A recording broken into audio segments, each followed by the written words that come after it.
Olá, tudo bem?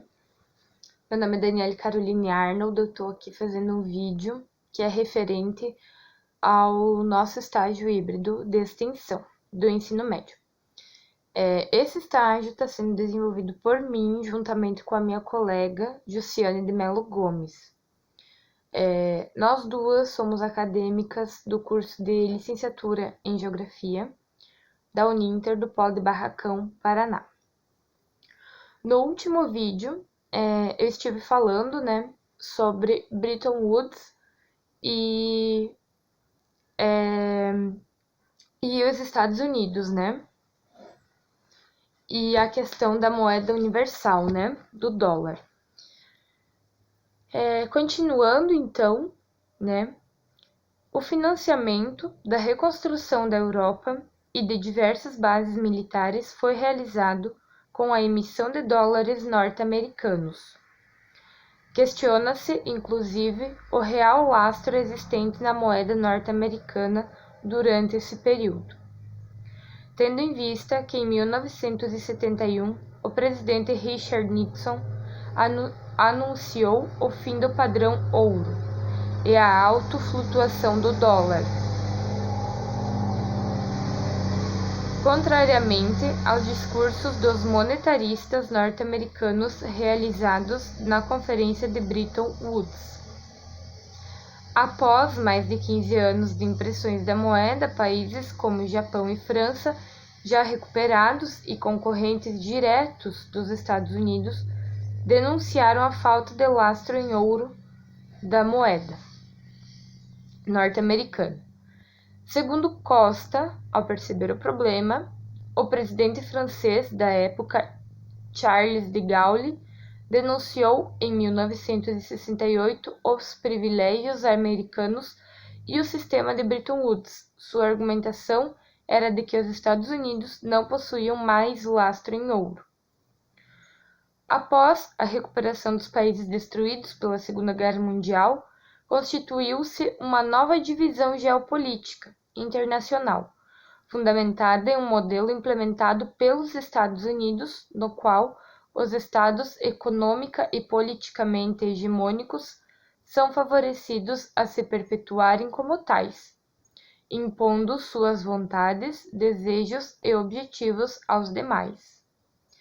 Em uma relação constante em que não há direitos e deveres iguais nem alianças desprovidas de interesses.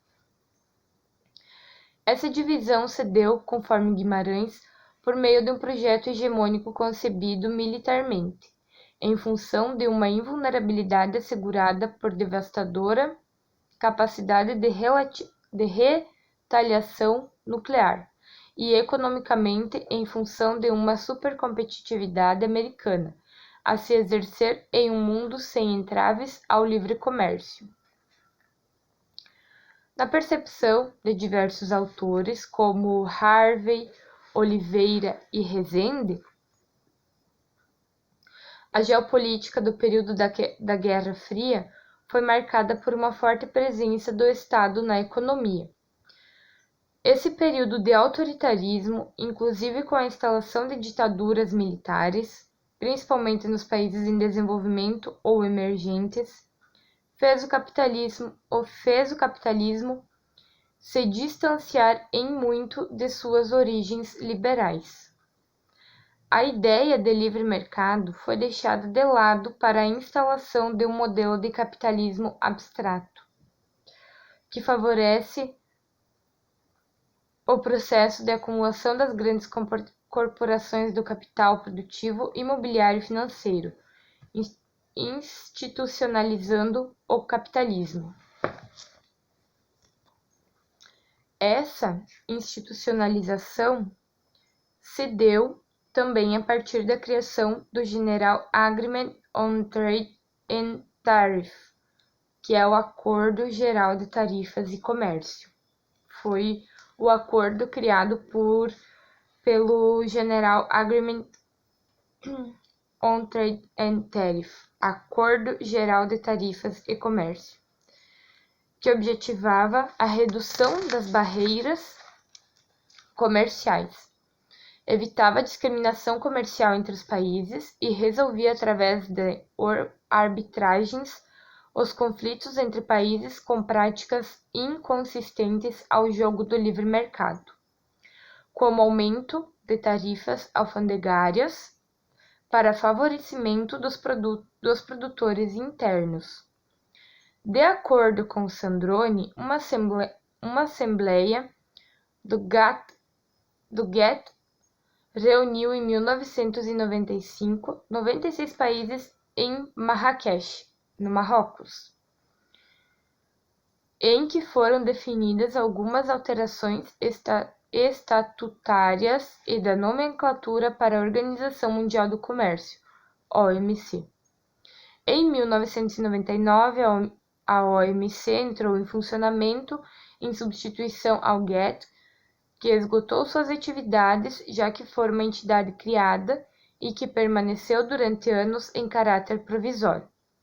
Ao contrário do GATT, a OMC tem caráter permanente e é responsável pela atualização dos acordos internacionais e multilaterais. Ela se constituiu como foro no qual são apresentadas, debatidas e criadas soluções aos problemas decorrentes das relações de comércio de mercadorias e serviços entre os diferentes países. Então, o que a gente entendeu ao longo do vídeo passado e desse vídeo agora? Que a geopolítica após a Segunda Guerra Mundial e a Guerra Fria, ela, digamos que sofreu algumas mudanças, né? Eis que surge a crise de 29, né? Por conta do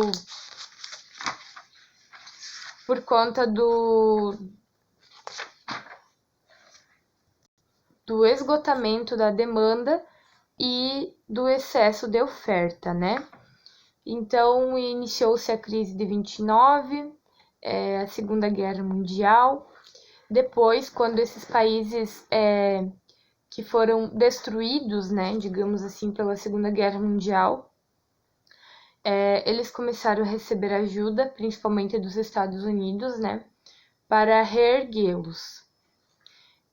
Então, o dólar ficou sendo, né, a moeda internacional, né, o dólar americano.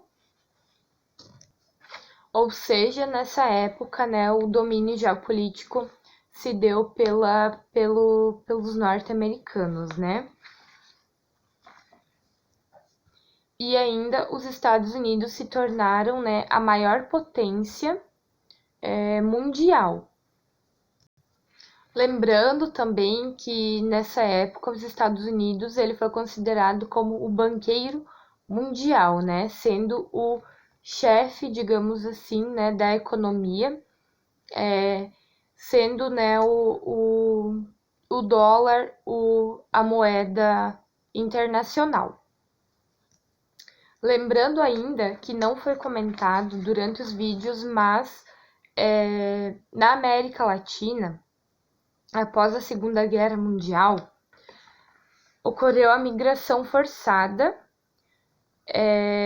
das pessoas, né, do campo para a cidade. Elas acabavam migrando do campo para a cidade, buscando favorecer o processo de acumulação de capital nos países periféricos, assim movimentando grandes contingentes, né, do campo para a cidade,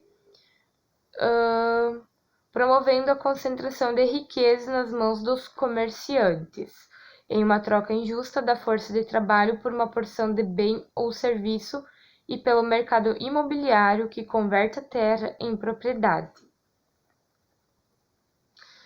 Lembrando ainda, né, que no capitalismo, aquela época, né, a geopolítica da América Latina após a Segunda Guerra Mundial, no capitalismo o grande objetivo é comprar barato e vender caro, o que representa que os lucros obtidos com essas transações representam perdas de outros, ou seja, enquanto alguns estão ganhando, outros estão perdendo, né? E assim surge, né, também a desigualdade social, né, a desigualdade do capital. Esse modelo de acumulação capitalista representou uma redistribuição do poder social por meio da troca desigual com a concentração de riqueza em grandes empresas capitalistas. Ou seja, enquanto alguns eram muito ricos, outros eram muito pobres também. Depois, né, já a política após a Segunda Guerra Mundial e a Guerra Fria, surge então o Plano Marshall, né? Esse foi executado entre 1948 e 1951 e ele foi utilizado para promover a reconstrução da Europa, né? Que foi destruída após com a Segunda Guerra Mundial.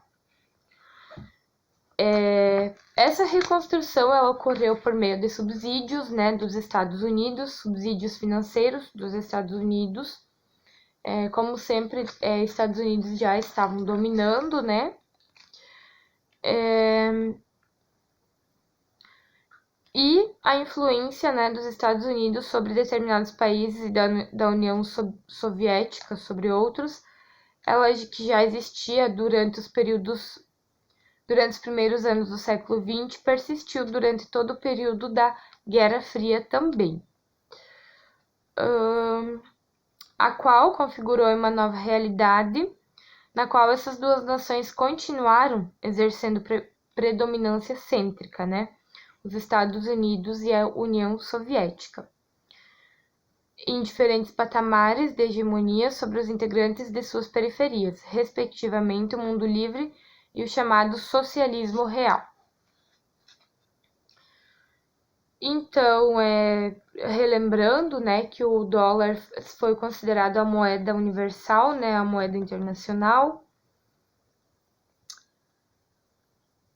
E depois, né, que os países destruídos pela Segunda Guerra Mundial, eles se recuperaram, né? Aí, então, constituiu-se uma nova divisão geopolítica internacional, fundamentada em um modelo implementado pelos Estados Unidos, no qual os estados econômica e politicamente hegemônicos são favorecidos a se perpetuarem como tais, impondo suas vontades, desejos e objetivos aos demais, em uma relação constante, em que não há direitos e deveres iguais, nem alianças desprovidas de interesses. Então, por hoje era isso, tá? No próximo vídeo a gente vai estar falando sobre a nova configuração geopolítica dos blocos econômicos. A minha colega Jussiane, então, vai estar falando sobre isso, né? Sobre os blocos econômicos e a nova configuração geopolítica. Obrigada!